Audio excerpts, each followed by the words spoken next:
প্রধান অতিথি যেভাবে কথা বলেছেন আমরা সবাই দেখেছি।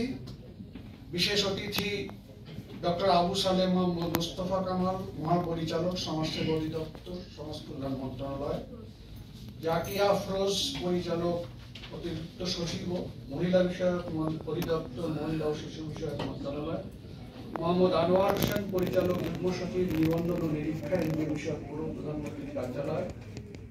উপস্থিত আছেন কান্ট্রি ডিরেক্টর খ্রিস্টান ইন বাংলাদেশ, আমার আদি বক্তব্য রেখে গেছেন। আজকে সবাই উপস্থিত আছেন, আপনারাই মূল আমি মনে করি যারা এএনসি প্রতিনিধি হিসাবে আজকে সভায় অংশগ্রহণ করেছেন, পাশাপাশি গণমাধ্যমের বন্ধুগণ এবং আমন্ত্রিত অতিথি হিসাবে যেমন আরো 3টি পার্টনার অর্গানাইজেশনের প্রতিনিধি সহ যারা এখানে উপস্থিত আছেন প্রত্যেককে ওয়েব ফাউন্ডেশনের পক্ষ থেকে শুভেচ্ছা এবং অভিনন্দন জানিয়ে আমার সংক্ষিপ্ত বক্তব্য শুরু করে শেষ করব। একজনের নাম বলা হয়নি, গবেষক আহমদ বুরহান, যিনি আজকে গবেষণা করেছেন। গবেষণা নিয়ে আমার যে আলোচনা এখানে উঠেছে সেটি যেমন দেখবেন গবেষক, আর অনুরোধ করব এই পাবলিকেশনের ক্ষেত্রে একটা জায়গা একটু ক্লিয়ার করা। বাজেটের যে জায়গায় শেষ লাইনে আছে ভুল বোঝাবুঝি হতে পারে পরবর্তী রিপোর্টে।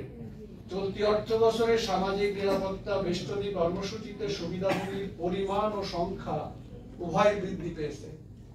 এই পরিমাণটা আগে যাবে না, সংখ্যা ও পরিমাণ কোন জায়গায় এটা আপনাদের একটু উল্লেখ করে, যেমন টাকার পরিমাণ বৃদ্ধি পেয়েছে এটা একটা জায়গা, কোন জায়গায় যদি কমোডিটি থেকে থাকে সেটা মিলায়ে এই কথাটা বলতে হবে যে সংখ্যা আগে, পরিমাণ বৃদ্ধি পেয়েছে। 2 নম্বর যেটা সেটা হলো যে আরো কোন জায়গায় এই যে বিষয়গুলো এসছে যে আসা দরকার, বিশেষ করে যে পরিবর্তনের যে কথাটা এসছে, আমাদের মহিলা বিষয়ক অধিদপ্তরের কর্মকর্তা যেটা বলেছেন ওইটাকে সুনির্দিষ্টভাবে দেখে নিয়ে এটাকে যুক্ত করা, তাহলেই এটা হবে।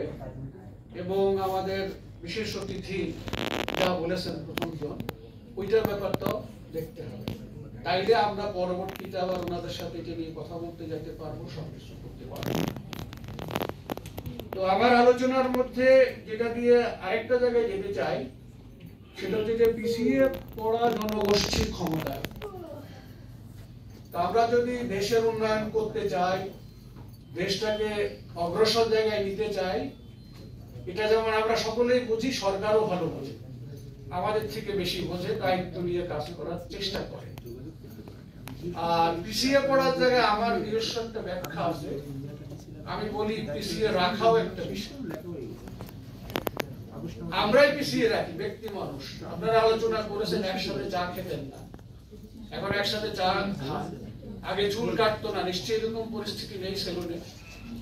এরকম অনেক জিনিস কিন্তু আমরা পার হয়ে এসেছি, তারপরেও বৈষম্য আছে এবং আরো অনেক দিন হয়তো থাকবে।